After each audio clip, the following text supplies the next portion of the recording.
Jadi pada saat Nabi Isa AS meninggal dunia, orang-orang mulai menyimpang, generasi yang keberapa gitu mulai menyimpang lagi.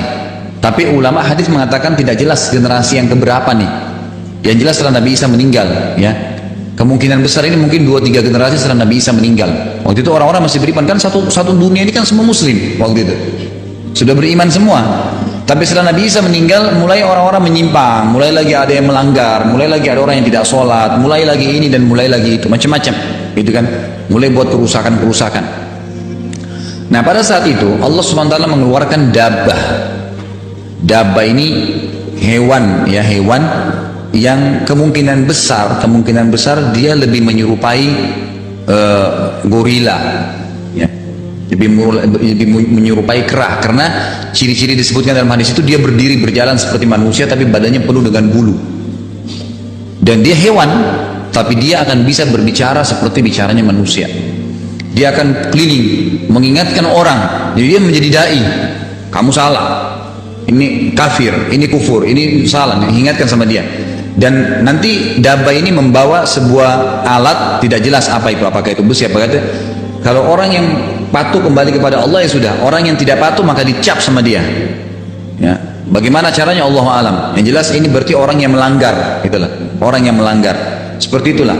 Dan dia akan sampai, dabbah ini dalam beberapa athar disebutkan dia akan sampai ke apa namanya, dia akan sampai ke sekitar Ka'bah, ke sekitar Ka'bah, mengingatkan semua orang-orang yang melakukan pelanggaran-pelanggaran.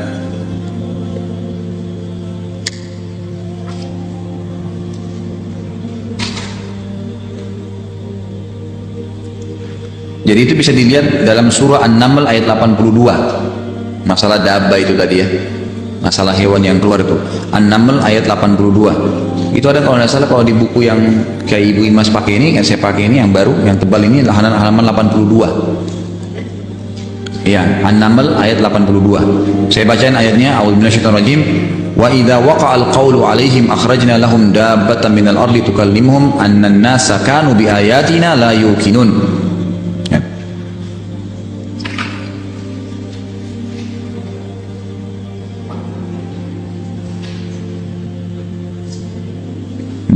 Jadi kalau seandainya perkataan telah jatuh atas mereka karena mereka kufur lagi setelah Isa meninggal dunia, maka kami keluarkan sejenis binatang melata dari bumi yang akan mengatakan kepada mereka bahwa sesungguhnya manusia dahulu tidak yakin kepada ayat-ayat kami. Artinya didakwahin lah, hewan ini berdakwah, ya. Setelah selesai, ya, yang tadi hewan melata ini, maka terjadi tanda-tanda kiamat yang lain, yaitu datangnya seseorang yang akan menghancurkan Ka'bah. Jadi Ka'bah dihancurin. Ini yang keberapa? Yang keenam. Jadi nanti akan datang seseorang, disebutkan dalam hadis dari Habasyah, dari Ethiopia. Dari Ethiopia. Iya. Diberikan julukan dalam hadis Dzu Suwakatain. Jadi orang ini betisnya itu kecil sebenarnya, berkulit hitam dari Afrika Habasyah. Dia datang dan dia menghancurkan Ka'bah. Allahu alam ini kenapa? Sebab yang saya temukan keterangan dari banyak dari buku-buku dan dari dosen-dosen itu, kemungkinan besar pada saat itu apa namanya, Mekah setelah dabbah tadi itu tidak ada, kemudian datang lagi waktu gitu kan, ada lagi waktu berjalan, kembali lagi orang kufur, lalai lagi, mulai berfoya-foya gitu kan. Maka Allah Subhanahu wa taala sampai orang-orang tidak peduli lagi dengan Ka'bah. Ka'bah bukan lagi dianggap sebagai tempat yang penting bagi mereka.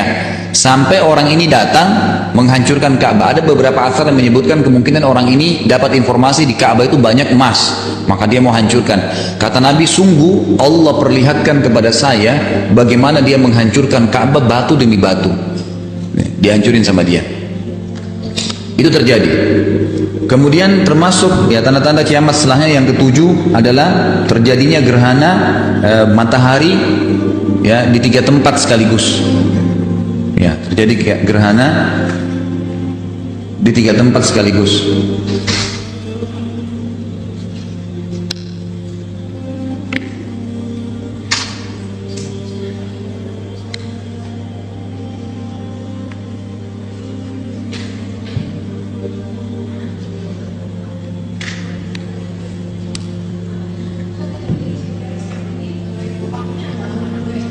Kenapa?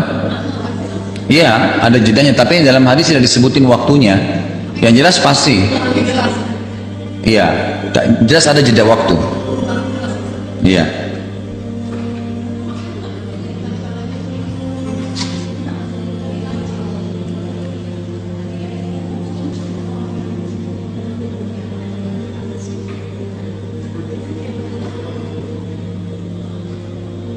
Kemudian akan terjadi gempa besar.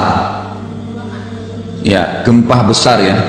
Gempa besar ini terjadi di wilayah timur bumi, barat dan jazirah Arab yang membuat sebagian besar tanahnya longsor. Besar-besaran gitu. Ya, jadi belahan timur, belahan barat dan jazirah Arab.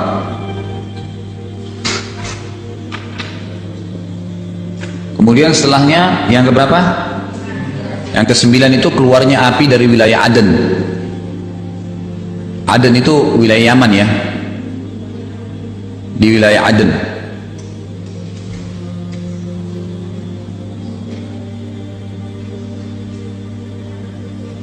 Wilayah Yaman. Kota Aden, sekarang ada kota Aden tuh. Nanti akan keluar api besar dari sana.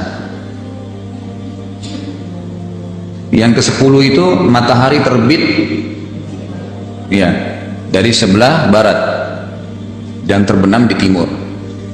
Itu terakhir toh.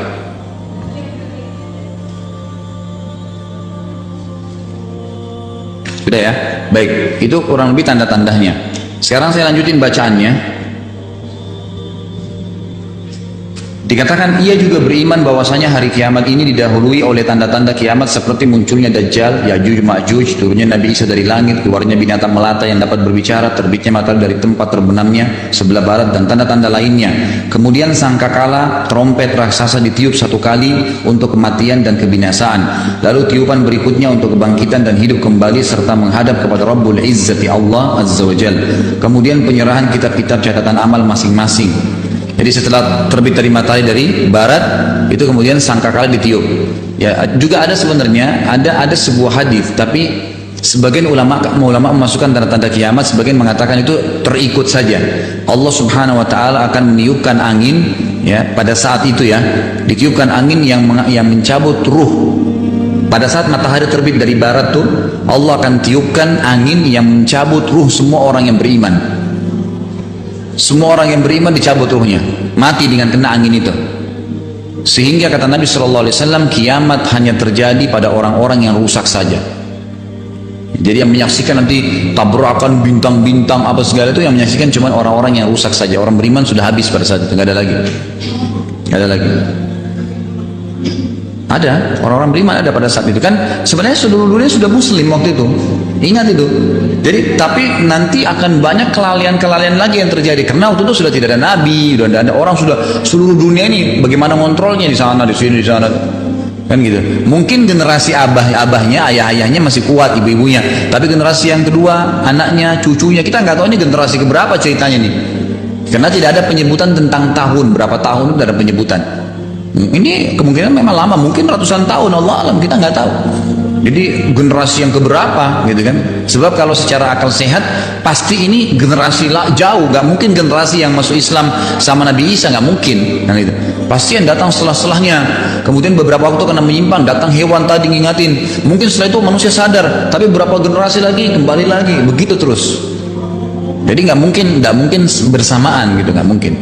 Jadi keluarnya ini, turunnya Nabi Isa tadi mengingatkan orang gitu kan. Kemudian mati Yajuj Ma'juj mati, maka itu juga jadi peringatan bagi orang. Terus keluar hewan tadi sebenarnya mengingatkan orang kembali. Jadi itu setelah generasi berapa lama mati mungkin dabba ini hidayah lagi, lalu kembali lagi manusia. Begitulah sifat manusia memang begitu semua. Allahu a'lam. Kalau sampai itu nggak tahu. Bisa tahu bisa enggak. Ya. Tapi yang jelas kita nggak sampai di situ. Yang jelas kalau lihat sekarang keadaan kita nggak sampai di situ. Di alam barzah. Ya. Baik. Kemudian setelah itu sangkakala ditiup. Sangkakala ditiup ini, ya. Yang pertama penghancuran semua. Waktu ditiup semuanya hancur yang di langit dan di bumi, kecuali yang Allah inginkan.